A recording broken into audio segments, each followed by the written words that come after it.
दोस्तों जय हिंद। मैं हूं रवि शुक्ला और आप मेरे साथ देख रहे हैं the new Bharat. The new Bharat की तरफ से हम उम्मीद करते हैं आप जहां भी हैं स्वस्थ हैं, मस्त हैं और व्यस्त हैं। आज शनिवार का दिन है और शनिवार के दिन हम लेकर आते हैं ठीक 8:30 बजे टीएनबी किताब शनिवार की प्रोफेसर जितेंद्र श्रीवास्तव के साथ, जिसमें प्रोफेसर जितेंद्र श्रीवास्तव जी चयनित किताबों पर बात करते हैं और उस किताब पर न सिर्फ अपनी समीक्षा बल्कि आपके सवालों को भी उत्तर करते हैं। तो आइए हम जोड़ते हैं आदरणीय प्रोफेसर जितेंद्र श्रीवास्तव जी को। सर, स्वागत है आपका द न्यू भारत के इस खास कार्यक्रम में। बहुत बहुत धन्यवाद रवि जी। बहुत शुक्रिया सर।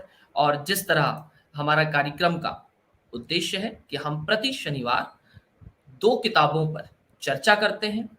किताब जो कि किसी भी विधा की हो सकती है, लेकिन आज हमारी अपनी दोनों किताबें कविता संग्रह हैं।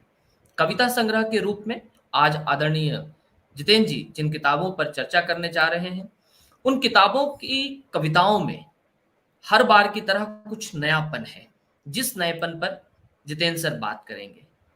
पहली किताब जो कि रेखा चमोली जी की लिखी हुई है, उसकी आवाज एक उत्सव है। और जो दूसरी किताब है हमारी, उस किताब का नाम है सूरजमुखी सा खिलता है, जो राकेश प्रेम जी की लिखी हुई है। और आज एक विशेष बात यह है कि राकेश प्रेम जी की दो किताबों पर चर्चा होने वाली है। दूसरी किताब का नाम है जड़ पकड़ते हुए। आमतौर पर एक साहित्यिक मित्र हैं भोपाल से, उन्होंने एक संदेश भेजा और उस संदेश में उन्होंने लिखा कि इस कार्यक्रम के भीतर हमें उन किताबों की जानकारी मिलती है या उस समीक्षा को सुनने मिलता है जो कि आम तौर पर बाजार में, पुस्तकालयों में उपलब्ध होनी चाहिए, लेकिन लोग उससे जागरूक नहीं है।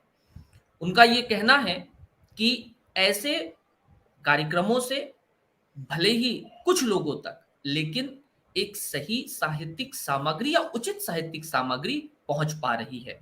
तो आदरणीय सर, इसके लिए मैं चलते कार्यक्रम में इसका जिक्र करना चाहता था और मैं आपको धन्यवाद देना चाहूंगा कि हम कुछ साहित्यिक साथियों तक जो साहित्य पढ़ना चाहते हैं, पढ़ना पसंद करते हैं और नई किताबों की खोज में रहते हैं, कम से कम हम उन तक कुछ विशेष साहित्यिक सामग्री पहुंचा पा रहे हैं। तो बहुत शुक्रिया और बहुत धन्यवाद आपका। और आज के इस कार्यक्रम में बिना किसी देरी के और अन्य भूमिका के सीधे आपको जोड़ते हैं। यदि आप फेसबुक पर हैं तो पेज को लाइक और शेयर करके आगे बढ़ा सकते हैं। यूट्यूब पर हैं तो चैनल को सब्सक्राइब करके आप आगे बढ़ा सकते हैं। सब्सक्राइब करने और लाइक करने का बंधन नहीं है, लेकिन साहित्यिक प्रेमी यदि आपका कोई मित्र है, रिश्तेदार है, तो उन तक यह कार्यक्रम जरूर भेजें। आइए, पहली किताब हमारी जिसका नाम है उसकी आवाज एक उत्सव है, रेखा चमोली जी की लिखी हुई है, कविता संग्रह है। आदरणीय प्रोफेसर जितेंद्र श्रीवास्तव जी इस कार्यक्रम के भीतर उसकी आवाज एक उत्सव है इस किताब को चुनने के पीछे का कारण और इस किताब पर पहली टिप्पणी क्या है आपकी? धन्यवाद रवि जी। जैसा कि आप जानते हैं कि जब भी हम शनिवार को मिलते हैं और किताबों पर चर्चा करते हैं तो मेरी कोशिश ये रहती है कि कुछ ऐसी किताबों पर मैं चर्चा करूं जो जरूरी किताबें हैं, लेकिन कई बार उन किताबों पर अपेक्षित चर्चा नहीं हो पाती है। यह एक बड़ा कारण है रेखा चमोली की इस किताब को चुनने के लिए। रेखा चमोली को लगभग मुझे लगता है कि मैं 15-20 वर्षों से एक कवि के रूप में जानता हूँ। व्यक्तिगत रूप से मैं बिल्कुल उन्हें नहीं जानता, मैं कभी मिला नहीं उनसे, लेकिन लगभग 20 वर्षों से एक कवि के रूप में मैं उन्हें जानता हूँ। पत्र पत्रिकाओं में उनकी कविताएं पढ़ता रहा। उनका जब पहला संग्रह आया था, मुझे लगता है 8 वर्ष पहले, 10 वर्ष पहले लगभग, तो तब भी मैंने वो संग्रह देखा था, उसे पढ़ा था और मुझे उन कविताओं ने बहुत प्रभावित किया था। अलग ढंग की कविताएं हैं। एक समय जो साहित्यिक परिदृश्य होता है या कविता का जो परिदृश्य है, उसमें बहुत सारे लोग रच रहे होते हैं, लिख रहे होते हैं जी। और कइयों की आवाज एक जैसे दिखती है। रेखा चमोली की आवाज मुझे अलग लगी, यहाँ तक कि पहाड़ के ही कवियों में भी मुझे उनकी आवाज विशिष्ट लगी। मुझे दो आवाजें बहुत अच्छी लगती रही हैं। जो लोग पहाड़ में रहकर, दो बल्कि तीन कहना चाहिए, जो लोग पहाड़ में रहकर ही लिखते रहे हैं, महेश पुनेठा की आवाज, स्वाति मेलकानी की आवाज और अ, रेखा चमोली की आवाज। और वरिष्ठ लोग हैं, वरिष्ठों से भी मेरा उनके साहित्य से नाता रहा है, पसंद करता रहा। लेकिन जो लोग पहाड़ में ही हैं, पहाड़ के जीवन में ही उनका हम्म। हर क्षण बीत रहा है, तो उन लोगों में तो रेखा चमोली की कविताएं मुझे प्रभावित करती रही हैं। और अभी आगे मैं जिक्र करूंगा, कई कई कारणों से प्रभावित करती रही हैं। तो चुनने का कारण तो यही है कि बिल्कुल अलग सी आवाज मुझे लगी। एक ऐसी एक ऐसे कवि की आवाज अ, जो बहुत ईमानदारी से अपने अंचल को और अपने समय को हम्म। अभिव्यक्त करना चाहती है। हाँ रवि। बहुत, जी सर, धन्यवाद सर। सही रूप में देखें तो एक कविता संग्रह का या कविता संग्रह पर चर्चा होना उस कविता की, उस किताब के भीतर समाहित कविता की खूबसूरती पर निर्भर करती है। जब आप कविता पढ़ते हैं कि सुबह की हड़बड़ी में एक कप चाय जैसी उसकी आवाज, थकी दोपहरी में हौले से दरवाजा खोल हालचाल पूछती, कभी कभार आपको अपने आप से जोड़ती है। और न सिर्फ जोड़ती हैं, बल्कि ऐसा लगता है कि कवि या कवित्री आपके माध्यम से वो बात कहने की कोशिश कर रहे हैं जो कि कविता में कही गई है। तो सर, उसकी आवाज एक उत्सव है। रेखा चमोली जी की इस किताब की, काव्य की, कविता की जो विषय वस्तु है, उसका जो जुड़ाव है समाज से या अन्य लोगों से, अन्य विधाओं से, किस प्रकार आप देखते हैं कि विषय वस्तु का केंद्र बिंदु क्या है और किस प्रकार की कविताएं इस कविता संग्रह में समाहित की गई है सब। अ, रवि, जो सबसे महत्वपूर्ण चीज है मेरे लिए, जिस पर मैं बहुत ध्यान देता हूँ, कि कविता एक विधा भी है, कविता एक कलात्मक विधा भी है। तो मैं बराबर ये देखता हूँ कि जिस कवि को मैं पढ़ रहा हूँ, उस कवि की कविताएं ऐसा तो नहीं कि सिर्फ कथ्य की बात करती हैं, ऐसा तो नहीं कि सिर्फ कला की बात करती हैं। रेखा चमोली की बिल्कुल जब आरंभिक कविताएं मैंने पढ़ी थी, तब भी मुझे ये लगा था। और उनके दो संग्रहों से गुजरने के बाद मैं आश्वस्त होकर कह सकता हूँ कि कथ्य और कला का जी। ऐसा अद्भुत संयम, हम्म। रसायन बहुत कम कवियों के पास है। जी। रेखा की कविता में कई बार मैंने कोशिश की, मुझे एक भी शब्द अतिरिक्त नहीं मिला। मुझे हम्म। लगा कि इसमें से कोई दो चार शब्द मैं हटा दूं तो क्या कविता और संपादित हो सकती है। मुझे ऐसा नहीं लगा।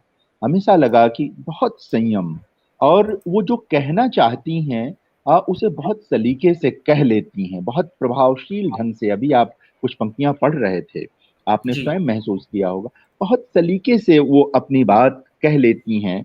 आ, मैं आपको एक आध पंक्ति सुनाऊं। जी सर, जैसे स्वागत देखिए, है। एक कविता है उनकी, हत्या, और उस कविता के बीच में जो दो पंक्तियां आती हैं, अगर हत्या सिर्फ शरीर की हो रही होती तो मरना कितना आसान होता है। क्या बात है। जो कहना है कवि को, कवि ने कह दिया। आप अर्थ जी। संभावनाओं पर विचार करते रहिए, उसके विस्तार पर विचार करते रहिए। वैसे आगे पीछे ये कविता अपने विस्तार में भी है, लेकिन हम्म। ऐसी पंक्तियों से ये पता चलता है कि कवि को ये पता है कि उसे कहना क्या है। हम्म। कई बार कुछ कवियों को विषय तो मिल जाता है, लेकिन वो हम्म। स्पष्ट नहीं होते हैं कि उन्हें कहना क्या है।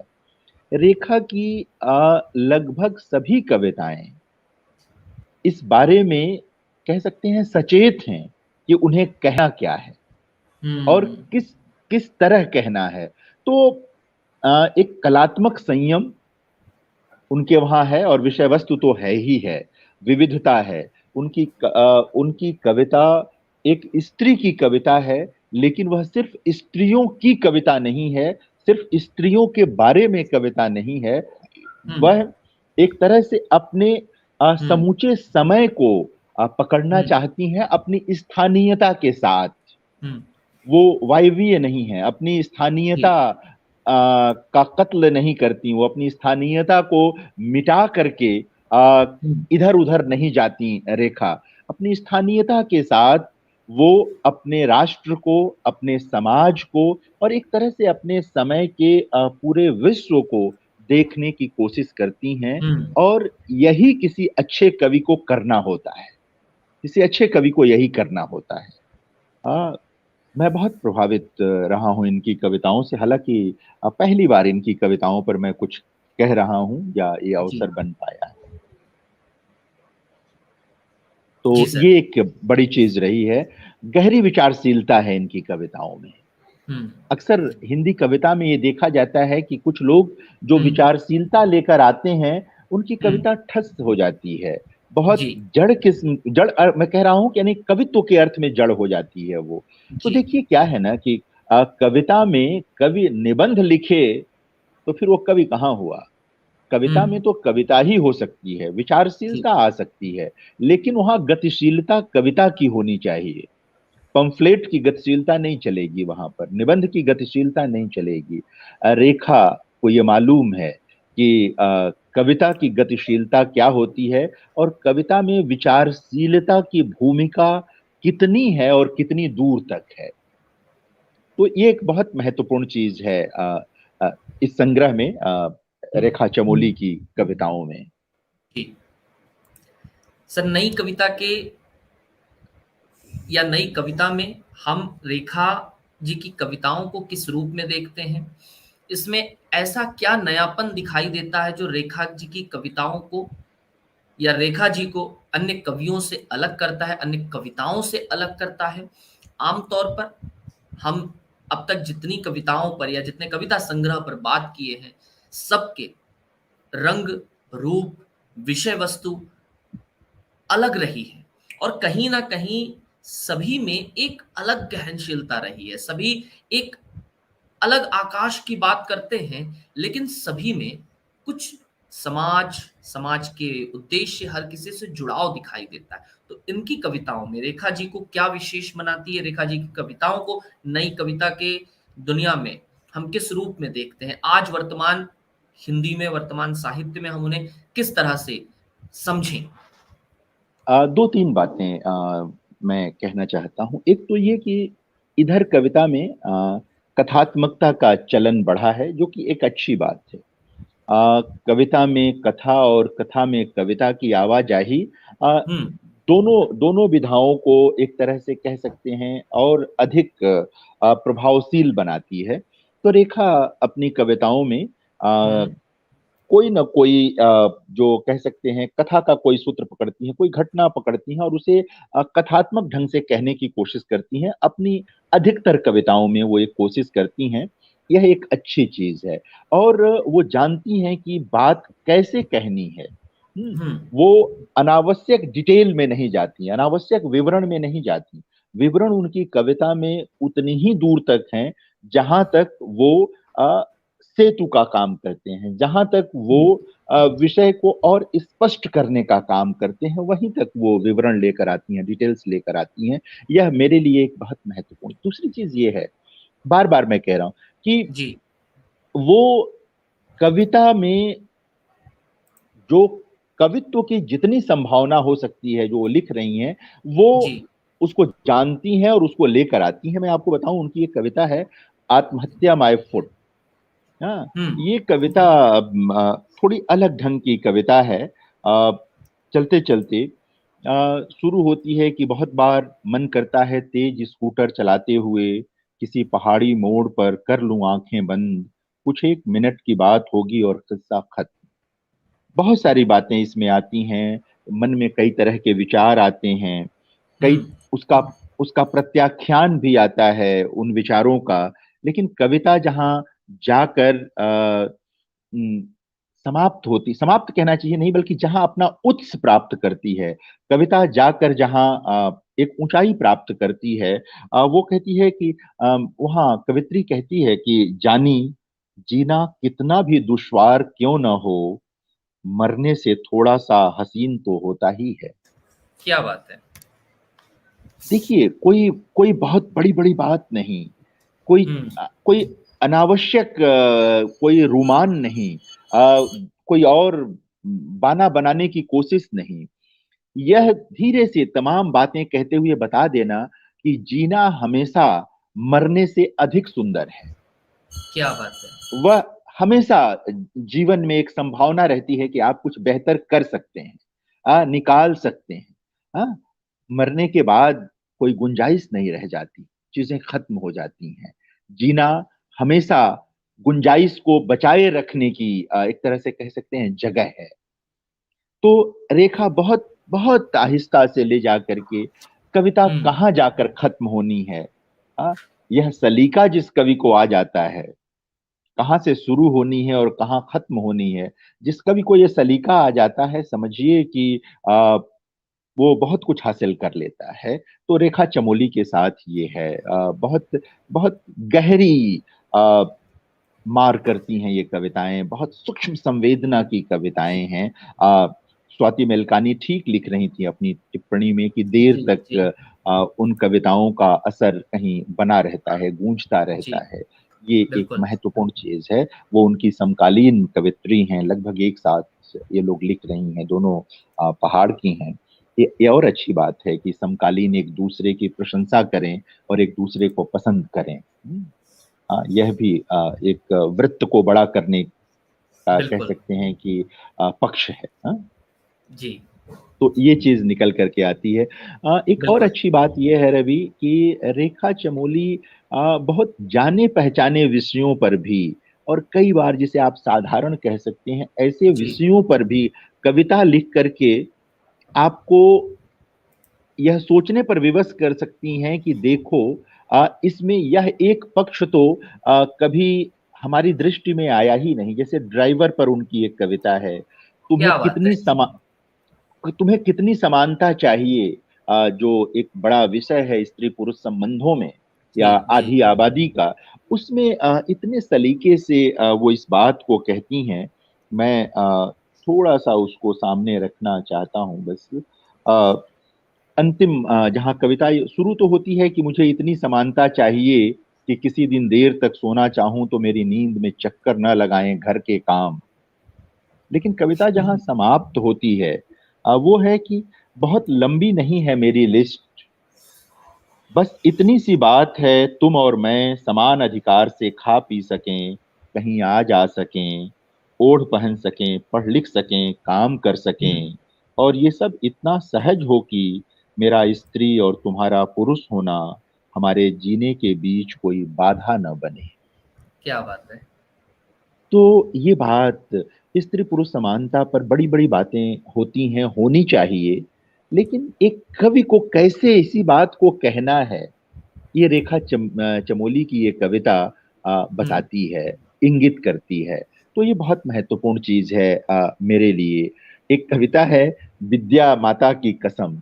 आपको क्या बात है। शीर्षक आपको बचपन की याद दिलाएगा या थोड़ा-सा बिल्कुल, लगेगा कि एक मज़ाकिया एहसास, लेकिन कविता बहुत गंभीर है ये। ये कविता बहुत गंभीर है।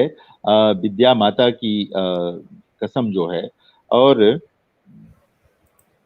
और मतलब बहुत सलीके से इसमें ये है कि एक एक तरह से किस तरह से कह सकते हैं आप, पुरुष मन को पहचानने की कोशिश, एक स्त्री का पूरा दृष्टिकोण, पुरुष के दृष्टिकोण को समझने की कोशिश, कई चीज़ें इस कविता में घुली-मिली हैं।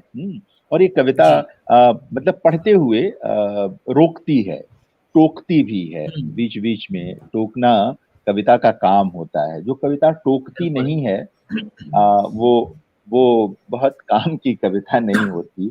कविता का काम टोकना भी होता है और हुँ, विवश करना कि वो थोड़ा-सा हमें सोचने पर विवश करे।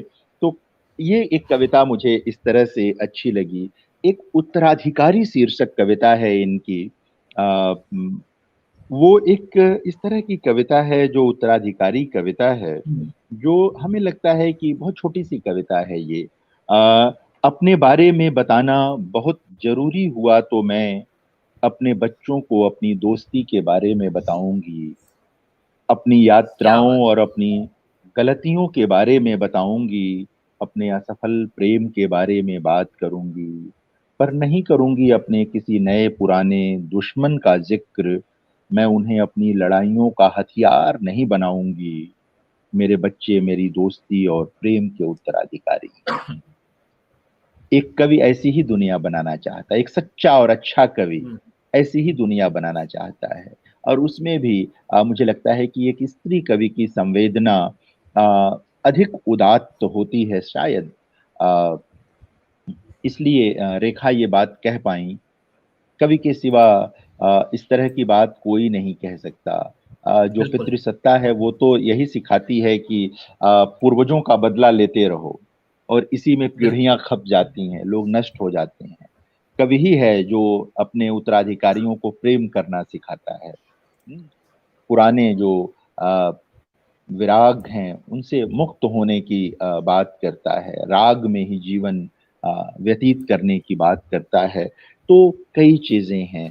निजी दुख की कई कविताएं इस संग्रह में हैं। जी। लेकिन जो अच्छी बात है, मतलब कह सकते हैं आप कि ये नैतिक साहस की कविताएं हैं। यह जो संग्रह है उसकी आवाज एक उत्सव है। यह शीर्षक कविता बहुत अच्छी कविता है। वो किसको संबोधित है, आप अपने अपने ढंग से पाठक उसको समझ सकता है, कवि ने अपने ढंग से उसको लिखा है। लेकिन वो एक मारक कविता है, बड़ी मार्मिक कविता है, उसकी आवाज एक हम्म। उत्सव है। तो अगर आप मुझसे पूछें तो मैं कहूंगा कि ये नैतिक हम्म। साहस की कविताएं हैं। और मुकम्मल अगर इस संग्रह के बारे में मुझे कहना हो तो मैं कहूंगा कि रेखा चमोली की ये कविताएं अपने दुख को विलाप में नहीं, ऊर्जा में बदलने के शऊर की कविताएं हैं। क्या इसलिए बात ये कविताएं हिंदी कविता का घनत्व बढ़ाती हैं। है। हाँ, जो अब विलाप को ऊर्जा में बदल दे, वही कविता कवि के भी काम की होती है, पाठकों के काम की होती है, और आने वाली बिल्कुल। पीढ़ियों के काम की होती है। तो मेरी ओर से इस समर्थ कवित्री को बहुत बहुत बधाई, रेखा चमोली को। जी सर। आदरणीय सर ने दो महत्वपूर्ण टिप्पणियां की। एक, कि विलाप को ऊर्जा में बदल दे, और नैतिक साहस की कविता है। हम मनुष्य नहीं हैं। रेखा चमोली जी लिखती है कि हम मनुष्य नहीं हैं, हम मांस हैं, कोमल नवजात झुर्रीदार रक्त हैं गुनगुना। हम फसलें हैं, भंडार भरती भूख मिटाती। हम चूल्हा हैं, चूल्हे की लकड़ियां हैं, झाड़ू की सीकें हैं, थूक गोमूत्र साफ करती। हम देवियां हैं, आदर सम्मान का संशय पाले। हम पतिताएं हैं, अपमानित होने की अधिकारिणी। हम पतिव्रताएं हैं। हम हाथ हैं, होंठ हैं, स्तन हैं, जांघें हैं, बस हम मनुष्य नहीं हैं। जिस तरह से वे लिखती हैं, आपको झकझोरने का काम करती हैं। सर, इससे पहले कि अगली किताब पर बढ़ें, ऐसी एक कविता, आपके हाथ में पुस्तक है जिसका जिक्र आप इस कार्यक्रम में लाना चाहें कि इस कविता के साथ हम आगे बढ़ें, ये बहुत महत्वपूर्ण कविता है, या आपके बहुत करीब है कि इस कविता की कुछ पंक्तियां आप यहाँ रखना चाहें, या शीर्षक कविता जो है आ, उसके साथ जाए। शीर्षक कविता से अधिक मैं बहुत सारी इसमें कविताएं हैं। मैं किस कविता को रखूं? मैं एक कविता रखता हूं जो इनकी बहुत निजी कविता है एक तरह से, जिस लेकिन जब छप जाती है तो निजी कहाँ रह जाती है। तुम्हारे जाने के बाद सिर्फ तुम कम नहीं हुए हो, मैं भी बहुत कम हो गई हूँ। बहुत सी चीजें बदल गई हैं, लोग बदल गए हैं। तुम्हारे जाने के बाद जाना मैंने, कुछ लोगों को तुम मुझसे बेहतर जानते समझते थे। तुम्हें एक बात बताऊं, तुम हंसोगे या सर पकड़ लोगे अपना। तुम्हारे लिए मेरा प्रेम कम या ज्यादा हुआ है। मैं तुम्हारे बिना उदास या खुश हूं, ये भी कुछ लोगों को मुझसे ज्यादा पता चल रहा है। हम्म। मैं वही कह रहा था कि अपने दुख को विलाप में नहीं, ऊर्जा में बदल लेती हैं, एक सकारात्मक सोच में बदल लेती हैं। और यही चीज समाज के काम की हो जाती है। यानी व्यष्टि हुँ, से समष्टि की यात्रा इसे ही कहते हैं साहित्य में। हम्म? हुँ, निजी अनुभव, सार्वजनिक अनुभव इसी तरह बनता है कविता में। हुँ, हुँ, हुँ। तो रेखा चमोली ने यह काम हिंदी कविता में किया। रेखा जी को बहुत-बहुत बधाई। और रेखा जी इस कार्यक्रम को सुन रही हैं, और यदि आप हैं अभी भी, तो द न्यू भारत की तरफ से, जितेंद्र श्रीवास्तव जी के इस कार्यक्रम की तरफ से हम आपको बहुत सारी बधाई प्रेषित करते हैं। और अब अगली किताब की तरफ बढ़ते हैं। आज की अगली किताब है सूरजमुखी सा खिलता है जो, राकेश प्रेम जी की लिखी हुई कविता संग्रह है। सर, सबसे पहले सूरजमुखी सा खिलता है जो, क्योंकि राकेश प्रेम जी की 2 किताबें आज इस कार्यक्रम के लिए जितेंद्र श्रीवास्तव जी ने चुनी हैं। तो सबसे पहले जी, सूरजमुखी सा खिलता है जो। सर, इसके आवरण पृष्ठ पर दिखाई दे रहा है सूरजमुखी भी है, शीर्षक भी है। तो शीर्षक और आवरण पृष्ठ से जितेंद्र श्रीवास्तव जी क्या कहेंगे, और इसके हाँ, शीर्षक को किस तरह देखते हैं सर? नहीं, शीर्षक तो खैर बहुत अच्छा है। और राकेश प्रेम की दोनों संग्रह की कविताएं भी, दोनों संग्रहों की कविताएं भी बहुत अच्छी। देखिए, राकेश जी लगभग 50 वर्षों से अधिक समय से कविताएं लिख रहे हैं। हुँ, हाँ। और ये अब हिंदी में एक कह सकते हैं कि एक बुरी बात है, एक खराब बात है कि अक्सर हिंदीतर क्षेत्रों में जो लोग हिंदी में लिखते हैं हुँ, उन हुँ, पर कम ध्यान दिया जाता रहा है। राकेश प्रेम भी एक तरह से कह सकते हैं कि इसका शिकार हुए हैं। वो पंजाब से ताल्लुक रखते हैं, पंजाब हुँ, में रहते हैं। जालंधर, अमृतसर का जो इलाका है बहुत जरखेज इलाका है, बहुत उर्वर इलाका हुँ, है। उस इलाके से आते हैं और 50 वर्षों से अधिक समय से, जैसा मैं कह रहा था, कविताएं लिख रहे हैं। तो एक बड़ी बात है। एक कविता की उनकी भूमिका जो है उनके गुरु और हिंदी के प्रतिष्ठित आलोचक डॉक्टर जयप्रकाश जी ने लिखी है, जो पंजाब विश्वविद्यालय में प्रोफेसर हेड हुआ करते थे अरसा पहले। और एक किताब उनको उन्होंने समर्पित भी की है। राकेश प्रेम की कविताओं की जो सबसे बड़ी विशेषता है रवि, वो ये है कि ये कविता का जो प्रकृत रूप है उसको नहीं छोड़ते हैं। यानी कि एक तरह हुँ, से जब कविता गद्य की ओर आई, जब मुक्त छंद की ओर हुँ, आई, तो उसने जो अपना स्वरूप अख्तियार किया, जो स्वरूप बनाया छोटे छोटे वाक्यों का, और एक पूरी अन्विति का, राकेश प्रेम उसको नहीं छोड़ते हैं। यानी कि इस मामले में आप उनको कह सकते हैं कि वो जो मुक्त छंद की कविता का एक क्लासिकल रूप है, उसको पकड़ कर चलने वाले कवि हैं। और ये ठीक है, इसमें कोई बुराई नहीं है। तत्सम के आग्रही हैं। शायद यह हुँ, हिंदीतर राज्य में होने के कारण हुआ होगा। हिंदी के ही शिक्षक रहे हैं, हिंदी ही पढ़ाई है उन्होंने जीवन भर। अब रिटायर कर चुके हैं। तो होता क्या है, एक चीज जो ये कविता का प्रकृत रूप की बात मैं कह रहा था, उसमें एक चीज हुँ, जरूर हो जाती है कि स्फीति नहीं आने पाती है, बिखराव नहीं आने पाता है। और कविता अपनी संभावनाओं में ही रहती है, कविता वहां संभावनाओं में ही रहती है, कभी अपनी ओर से बहुत नहीं बोलता है। तो सूरजमुखी सा खिलता है जो में जो अधिकांश कविताएं हैं, छोटी छोटी ही कविताएं हैं। बहुत लंबी कविताएं नहीं हैं राकेश प्रेम के वहाँ।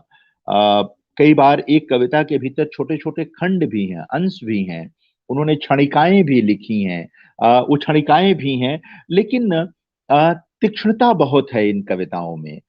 जो भावों की तीक्ष्णता है, वो तीक्ष्णता बहुत है। यानी कविता पढ़िए तो वो कविता आपको स्पर्श करती है, आपके मन को स्पर्श करती है, मस्तिष्क को भी स्पर्श करती है। तो ये चीज सूरजमुखी सा खिलता है में है। यानी इसको पढ़ करके आपको लगेगा कि आप कविताएं पढ़ रहे हैं। अच्छा लगेगा पढ़ करके, इस संग्रह को भी पढ़ के अच्छा लगेगा। बहुत अधिक आप अगर इसमें कोई सामाजिक विषय वस्तु ढूंढेंगे बहुत अधिक क्रांतिकारी ढंग से, तो वो नहीं मिलेगी आपको यहाँ पर। लेकिन जो है वो बहुत ठोस रूप में है, बहुत कह सकते हैं सुलझे हुए रूप में है। और हम मुझे लगता है कि वो इतना पर्याप्त है कि उस पर बातचीत की जानी चाहिए, की जा सकती है। क्षणिकाएं लिखी हैं इन्होंने। और बहुत, जैसे एक छोटी सी कविता है, बहुत दिनों के बाद फैली है आंगन में एक खनकती सी सुनहरी आभा, रंग रूप लौट आए हैं लोगों के चेहरों पर, अपना सा कुछ दिखने लगा है। तांबे सी सुनहरी किरणें खेल रही हैं पेड़ पौधों पर, चहचहाते पंछियों के घोंसलों में है कुछ सुगबुगाहट, लौट रहा है फिर से जीवन। देखिए, प्रकृति की कविता लिख पाना बहुत मुश्किल काम है, और हमारे समय के कवियों से तो ये बहुत कम हो पा रहा है। हाँ, जो कवि कर लेते हैं अच्छा लगता है। हाँ, तो राकेश प्रेम ये कर पाते हैं, ये एक बहुत अच्छी चीज है। स्मृतियां भी बहुत हैं इनकी कविताओं में, और स्मृति तो आएगी ही कविता में। कवि को बस ये शऊर होना चाहिए कि स्मृति को कैसे वर्तमान के साथ वो जोड़ पाए, कैसे वो ऐसा कुछ रसायन बनाए जो सिर्फ अतीत न रह जाए, सिर्फ वर्तमान न रह जाए, कुछ ऐसा हो कि दोनों के बीच की आवाजाही वर्तमान को अधिक सुंदर ढंग से व्याख्यायित कर पाए, बता पाए। तो राकेश प्रेम ये कोशिश करते हैं अपनी कविताओं में, कई कविताओं में करते हैं। क्षणिकाएं जो उनकी हैं, मुक्त तो निराला ही कर गए कविता को छंद और बंध से, जीवन और समाज को संस्कृति की अविरल धारा से जोड़े रखा, किंतु अब गौरव और गरिमा, आचार और विचार, जीवन से बंध से मुक्त हुए छंद से। तो मैंने कहा ना कि जो एक आरंभिक था, जब मुक्त छंद हिंदी में आया था, तो एक, मतलब तुकांत के आग्रह के साथ तुकांत नहीं थे, लय बराबर बचा के रखी कवियों ने। धीरे धीरे हुआ कि वह निरे गद्य की ओर चली गई कविता। वहां पर भी जो समर्थ कवि हैं, एकदम गद्यात्मक लिखते हुए भी, पूरे पूरे वाक्य लिखते हुए भी कविता की लयात्मकता को बचा लेते हैं। त्रिलोचन शास्त्री जो हिंदी के एक बड़े कवि, महाकवि हैं, जब उनका पूरा का पूरा वाक्य देखिए, हिंदी की कविता उनकी कविता है जिनकी सांसों को आराम नहीं था। आप संस्कृत के में जिस तरह से तुकांत नहीं होता, लेकिन आप श्लोक को गा सकते हैं। जी। वेद की ऋचाओं को लोग गाते हैं, वहां तुकांत नहीं होता। छंद बहुत कसे हुए होते हैं, लेकिन तुकांत नहीं होता। तो ये यहाँ पर आप देखेंगे कि जब कविता अ, मुक्त छंद की ओर आई, यानी कि जब निराला ही लेकर के आए, जिनका जिक्र किया, या महेश नारायण एक कवि हुए, वो उन्होंने मुक्त छंद में कविता लिखी थी। तो जब हम्म। निराला मुक्त छंद की ओर आए, रवि हुआ अस्त ज्योति के पत्र पर लिखा रह गया राम रावण का पराजय समर आज का। आप देखिए, तत्सम शब्दावली है, बावजूद इसके कहीं भी लयात्मकता बाधित नहीं होती है। छंद टूट गया, लेकिन कविता नहीं टूटी। छंद टूटने का मतलब कविता का टूटना नहीं होता। हम्म। कविता, बल्कि कविता को और विस्तार मिले, इसलिए छंदों का बंध तोड़ने की कोशिश की निराला ने और अन्य कवियों ने। हम्म। जब मुक्त छंद में, इसी कविता में जब वो कहते हैं, धिक जीवन को जो पाता ही आया विरोध, धिक साधन जिसके लिए किया सदा ही शोध, जान की हाय उद्धार प्रिया का हो न सका। तो देखिए ना, मुक्त छंद में है, लेकिन तो राकेश प्रेम के वहां भी ये चीज है कि मुक्त छंद में रहते हुए भी ये कविता का प्रकृत स्वभाव, उसकी लयात्मकता, उसकी जो आंतरिक हम्म। अन्विति है, उसके साथ छेड़छाड़ नहीं करते हैं। इसलिए मुझे इस संग्रह की लगभग सभी कविताएं अच्छी लगी। जड़ पकड़ते हुए की कविताएं भी मुझे अच्छी लगी। इसमें खुद भी कवि ने कहा है कि ये उस ढंग से कविताएं नहीं हैं जैसे होती हैं सामान्य परंपरा में, लेकिन मुझे इसमें थोड़ा सा, मतलब दार्शनिकता का पुट है, जी। चिंतन का पुट है गहरा।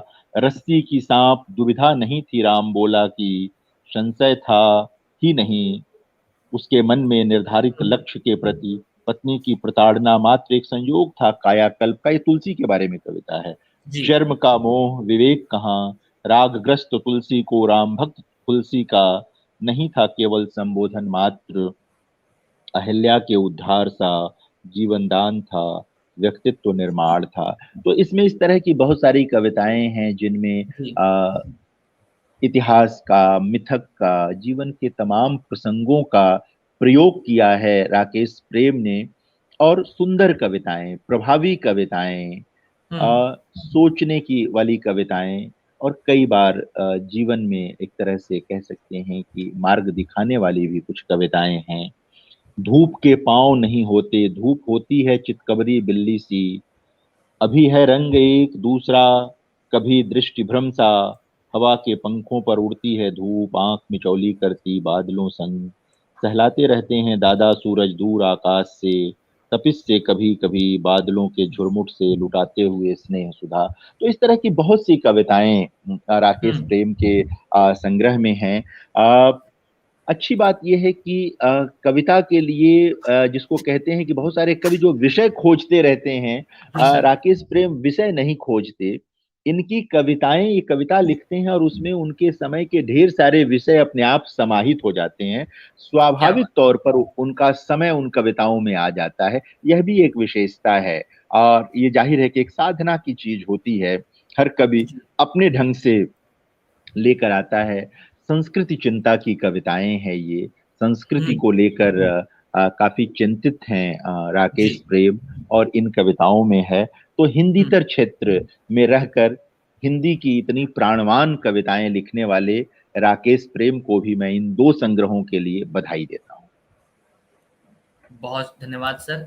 जिस तरह से आदरणीय जितेंद्र जी ने बताया कि जीवन दर्शन की कविताएं हैं, संस्कृति परक कविताएं हैं, संस्कृति की चिंता है।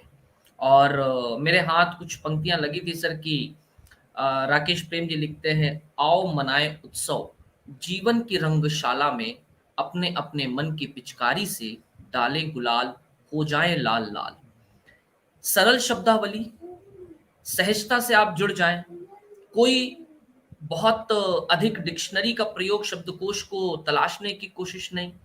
जिस तरह से आम बात बहुत सरल शब्दों में लिखा है। आप हम प्रति शनिवार जब बैठते हैं तो अलग अलग किताब पर बात की है, कविता संग्रह पर बात की है, लेकिन इसमें क्षणिकाएं हैं, मुक्तक है। आप कितना प्रभावशाली मानते हैं एक लंबी कविता को, गद्यपरक कविता को, और मुक्तक और क्षणिकाओं के माध्यम से छोटी छोटी पंक्तियों में बड़ी बात कह देने को, एक दोनों के बीच का अंतर, या यदि कोई देख करके आज के इस कार्यक्रम को गद्य कविता लिखता है और मुक्तक और क्षणिकाएं भी लिखता है, तो उसे आप क्या सीख, क्या सलाह क्या देना चाहेंगे सर? दोनों के बीच किस प्रकार से आप अंतर तुलना करेंगे? दो तीन बातें हैं रवि। देखिए, लंबी कविता के लिए जरूरी है कि जब लंबी कविता की योजना कोई कवि बनाता है तो उसकी विषय वस्तु में वो संभावना होनी चाहिए कि वो लंबी कविता लिख सके। यानी कि राम की शक्ति पूजा, सरोज जी। स्मृति, हम्म। तुलसीदास जैसे निराला लिख गए, या जी। अंधेरे में जो कि एक सर्वकालिक बड़ी कविता, लंबी कविता मानी जाती है। और भी जी। बहुत सी लंबी कविताएं हिंदी में हैं जिन पर विचार किया गया है या किया जाना चाहिए। तो लंबी कविताएं एक तो कवि से बड़ी तैयारी की मांग करती हैं।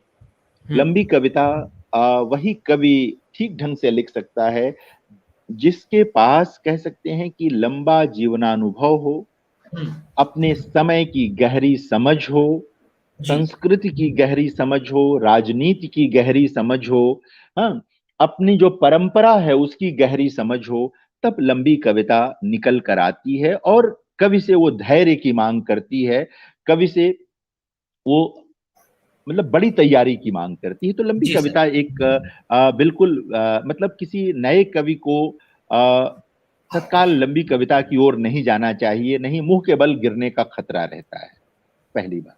दूसरी बात कि लंबी कविता लिखना जितना जटिल और मुश्किल है, छोटी कविता लिखना भी उतना ही मुश्किल है।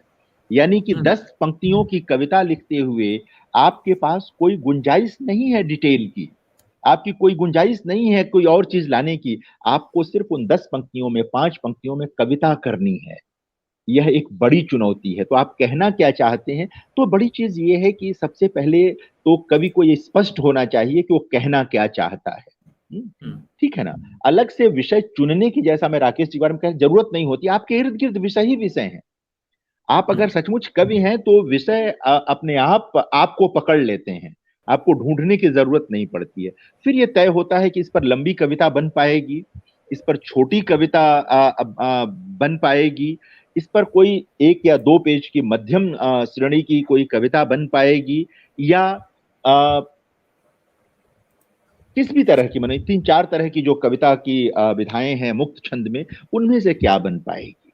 अगर आपका छंद का भी अभ्यास है तो शायद वहीं से तय होता है कि आप गीत लिख पाएंगे, या कोई दोहा लिख देंगे, या गजल की ओर जाएंगे, वो एक अलग चीज है। लेकिन मुक्त छंद में तो जो विषय आप तक आता है, आप जिस विषय तक जाते हैं, उससे तय होता है कि आप क्या लिख पाएंगे।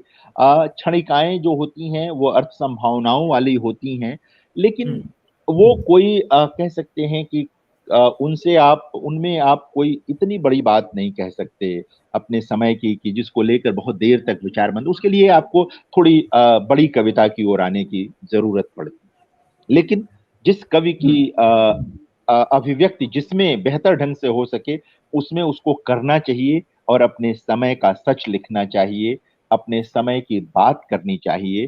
50 साल बाद, 100 साल बाद जब कोई इन कविताओं को पढ़ेगा, तो इन्हीं कविताओं के जरिए वो हमारे इस समय को जान पाएगा कि कैसा समय था। तुलसी की कविता हमें तुलसी के समय का बोध कराती है। जीविका विहीन लोग सिद्धमान सींच बस, कहें एक एकन सो कहाँ जाई का करी। वो जो भीषण अकाल रहा होगा उस समय का, हाँ, वो तुलसी की कविता उसका एक बड़ा वृतांत हमारे सामने रच देती है। तो कविताएं अपना समय कहती हैं, अपने समय की उपलब्धियों की बात करती हैं, अपने समय के संकटों की बात करती हैं, अपने समय के संशयों की बात करती हैं, और ये सब एक कवि को करना चाहिए। धन्यवाद सर। प्रोफेसर जितेंद्र श्रीवास्तव जी ने आज पीएनबी किताब शनिवार के इस कार्यक्रम के माध्यम से 3 किताबों पर चर्चा की, जिसमें हमारी पहली किताब जो थी, हमने पहली किताब जिस पर चर्चा की वह किताब रेखा चमोली जी की लिखी है। किताब आपके सम्मुख है, उसकी आवाज एक उत्सव है। और हमारी दूसरी किताब सूरजमुखी सा खिलता है, जो राकेश प्रेम जी की लिखी हुई, और तीसरी किताब राकेश प्रेम जी की ही जड़ पकड़ते हुए। तीनों ही किताबें कविता संग्रह के रूप में हैं। इससे पूर्व की कार्यक्रम को समापन की ओर ले जाओ। जितेंद्र जी ने नैतिक साहस, वेदना से ऊर्जा, जीवन दर्शन परख और संस्कृति को बचाने की बात करने वाली कविता संग्रह का जिक्र किया। रचनात्मकता हर एक व्यक्ति में होती है, हर कवि में होती है, हर साहित्यकार में होती है, लेकिन समाज को, चेतना को जिंदा रखने का काम जो व्यक्ति करे, उन साहित्यिक विधाओं को या उन कविता संग्रहों को जितेंद्र श्रीवास्तव जी जिस तरह से कार्यक्रम के बीच शामिल करते हैं, यकीनन देखने वालों को न सिर्फ कुछ नया पढ़ने के लिए, कुछ नया समझने के लिए मिलता है, आप कविता क्यों लिखें या कविता लिखते वक्त किन बातों का ख्याल रखें, एक इसकी छोटी सी कक्षा भी लग जाती है। जितेंद्र जी, बहुत जल्द मैं चाहूंगा कि हम एक ऐसा भी कार्यक्रम करें, या हमारे कार्यक्रम में हम चर्चा करें कि कविता लिखते वक्त किन किन बातों का आप ख्याल रखें, चाहे फिर वो लंबी कविता हो, बिल्कुल, बिल्कुल, बिल्कुल। शायरी हो, अशरार हो, या अन्य चीजें, मुक्तक हो, क्षणिकाएं हो, दोहे हो। यदि हम लिख रहे हैं तो बहुत सारे लोग हैं जो, चाहे वो मात्रागत हो या तुकांत शब्दों को ही कविता समझने लगे हैं, तो एक नई पीढ़ी जो लिखना चाहती है, जो कहीं अलग अलग सोशल मीडिया के मंचों पर या गूगल आदि पर जाकर के भटक रही है, उस भटकाव को रोकने के लिए मुझे लगता है कि कुछ लोग भी इसे देखकर, समझकर कुछ अच्छा लिख पाए, तो हमारे इस कार्यक्रम का उद्देश्य सफल होगा। तो हम इस पर जल्द ही अगले किसी कार्यक्रम में, शनिवार की कार्यक्रम में ही, आपके इसी विशेष कार्यक्रम में इस पर भी चर्चा करें तो जरूर, ये बहुत बेहतर रहेगा। जरूर करेंगे, जरूर जी सर। करेंगे। तो आपने आज कीमती समय निकाला, और आज फिर से आपने किताबों का चयन कर और उन किताबों पर अपनी राय रखी, अपने विचार प्रस्तुत किए। सिर्फ इनके प्रकाशन कौन है, यदि आप इसकी जानकारी दे दें तो देखने वाले जो हैं या जो बाद में देखेंगे उन तक किताब जी, कहाँ से बिल्कुल, उपलब्ध बिल्कुल। होगी इसकी जानकारी मिल बिल्कुल, बिल्कुल। जाएगी। ये जो रेखा जी की किताब है वो न्यू वर्ल्ड पब्लिकेशन ने इसको प्रकाशित किया है। न्यू वर्ल्ड पब्लिकेशंस है, और ये जो 2 किताबें राकेश प्रेम की हैं, इनको बिंब प्रतिबिंब प्रकाशन ने प्रकाशित किया है। जी। और ये किताबें आजकल आसान ये होता है कि अमेज़न और फ्लिपकार्ट पर ये किताबें मिलती ही हैं, तो वहाँ से भी कोई ढूँढ सकता है इन्हें। चलिए, बहुत शुक्रिया सर। यानी बड़ी आसानी से, सहजता से आपको किताबें अमेज़न के ज़रिए मिल सकती हैं। यदि फिर भी आपको कोई दिक्कत है, तो आप कमेंट बॉक्स में लिख करके अधिक जानकारी प्राप्त कर सकते हैं। हम आपको पूरी जानकारी उपलब्ध करवाएँगे। रेखा जी और राकेश जी, आप दोनों सतत इस कार्यक्रम में बने रहे। आपने भी कार्यक्रम को देख कर के अपनी टिप्पणी दी, तो मैं इस कार्यक्रम की तरफ से आप दोनों का आभार मानता हूँ कि आपने कार्यक्रम सुना और जो साहित्य प्रेमी हैं, जो साहित्य को पढ़ना चाहते हैं, जो साहित्य से जुड़ना चाहते हैं, लेकिन कुछ अच्छा सुनने और कुछ अच्छा पढ़ने को नहीं मिल रहा, तो हमारे इस कार्यक्रम में टीएनबी किताब शनिवार की जितेंद्र श्रीवास्तव जी के साथ इस कार्यक्रम में जुड़िए और इस कार्यक्रम का महज उद्देश्य है कि साहित्य का एक उचित प्रचार-प्रसार किया जा सके। सर, आपने समय निकाला, बहुत शुक्रिया और धन्यवाद और फिर एक शनिवार छोड़ कर के जल्द ही मिलेंगे आपसे और आप सभी के बीच ज़रूर।